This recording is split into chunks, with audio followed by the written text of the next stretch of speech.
नमस्कार विद्यार्थी मित्रांनो, डेली जी के डोजच्या आजच्या लेक्चरमध्ये मी अनिल फुले तुमचं स्वागत करतो. आजचा टॉपिक पहा, संस्थानांचे विलिनीकरण. भारतामध्ये स्वातंत्र्याच्या वेळेस किती संस्थान होते? एकूण 562. आणि सर्वात मोठे संस्थान कोणते होते? भारतातले हैदराबाद. आणि सर्वात लहान संस्थान कोणते होते? बिलबारी. संस्थानाच्या विलिनीकरणामध्ये जो सिंहाचा वाटा म्हणजे महत्त्वपूर्ण कामगिरी कोणी बजावली? सरदार वल्लभभाई पटेल. पण त्यांचे सरचिटणीस कोण होते? व्ही.पी. मेनन. पहा आता, 562 संस्थानापैकी 3 संस्थान भारतात विलीन झाले, बाकी सर्व संस्थान भारतात विलीन झाले. ते पहा महत्त्वाचे. जम्मू काश्मीरचं विलिनीकरण कधी झालं? 27 ऑक्टोबर 1947.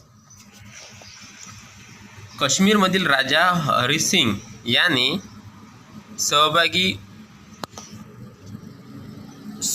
आपले संस्थान स्वतंत्र ठेवण्याचा निर्णय घेतला, परंतु पाकिस्तानने दबाव आणून घुसखोरीचा प्रयत्न केला. यामुळे राजा हरिसिंग याने भारताला मदत मागितली व 26 ऑक्टोबर 1947ला काश्मीर संस्थान भारतात विलिनीकरणावर सह्या झाल्या.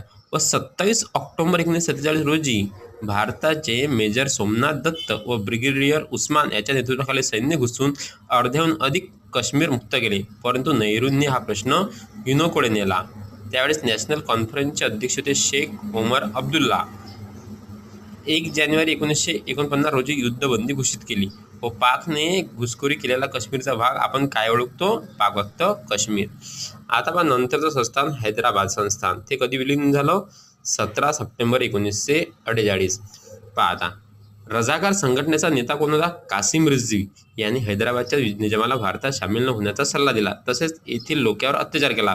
म्हणून 13 सप्टेंबर 1948 रोजी जनरल चौधरी यांच्या नेतृत्वाखाली पोलीस कारवाई झाली व 17 सप्टेंबरपासून हैदराबाद निजामापासून मुक्त झाले. म्हणून त्यासाठी भारताने ऑपरेशन पोलो हे ऑपरेशन राबवले.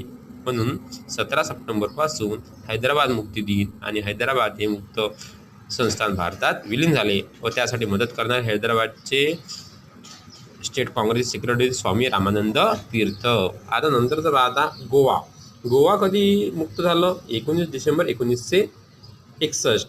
गोवा हे संस्थान पोर्तुगीजच्या ताब्यात होते. Doctor TB. कुन्हा 1928 मध्ये गोवा काँग्रेस कमिटी व 1945 मध्ये गोवा युथ लीगची स्थापना केली.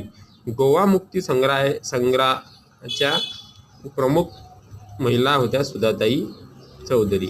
व 15 ऑगस्ट 1944 रोजी गोवा सामाजिक झाला. 19 डिसेंबर 1961 रोजी गोवा मुक्त झाला. त्यासाठी ऑपरेशन विजय राबवण्यात आले.